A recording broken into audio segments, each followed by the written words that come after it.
Hello friends, welcome to Alekhya Garlapati channel. ఎలా ఉన్నారండి అందరూ? Hope everyone doing very good. ముందుగా అందరికీ కార్తీక మాస శుభ ప్రారంభ దినోత్సవ శుభాకాంక్షలు.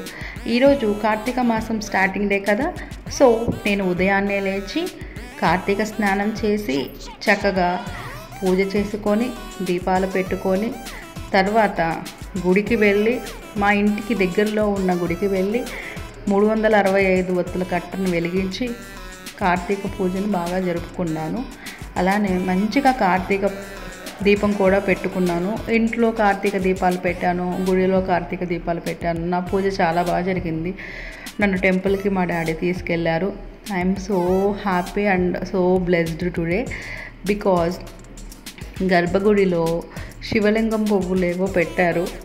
నేను అర్చన అయిపోయిన తర్వాత స్వామివారిని అదేం ఫ్లేవర్ బాగుంది అని క్యాజువల్గా అడిగితే ఆయన ఇది శివుడికి ఇష్టమైన ఫ్లేవర్, దీనిని నాగపడగ ఫ్లేవర్ అంటారు లేదా శివలింగం ఫ్లేవర్ అంటారని చెప్పారు. నేను కనీసం ఆయన్ని నాకు ఒకటి ఇవ్వండి అని కూడా అడగలేదు. గర్భగుడిలో దేవుడి చుట్టూ పెట్టారు అవి అలంకరణగా. ఆయన వెంటనే నాకు ఏమనుకున్నారో ఏమో పూజారి గారు చక్కగా ఒక ఫ్లేవర్ ఇచ్చారు. అంతమందిలో నాకు ఆ ఫ్లేవర్ రావటం అంటే నేను చాలా బ్లెస్డ్గా ఫీల్ అయ్యాను. ఆ ఫ్లేవర్ని కూడా ఈ వీడియో ఎండింగ్లో మీకు చూపించాను, చూడండి. చక్కగా టెంపుల్ని, కార్తీక దీపాలని అన్నిటినీ చూసేసేయండి. నా వీలాగ్ కనుక మీకు నచ్చినట్లయితే ప్లీజ్ లైక్ చేయండి. ఇన్ఫర్మేషన్ నచ్చినట్లయితే సబ్స్క్రైబ్ చేయండి. అలానే న్యూ మెంబర్స్ తప్పకుండా సబ్స్క్రైబ్ చేసుకొని నా వీడియోని షేర్ చేయండి. నలుగురికి ఉపయోగపడుతుంది. శుభం భూయాత్.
Shake it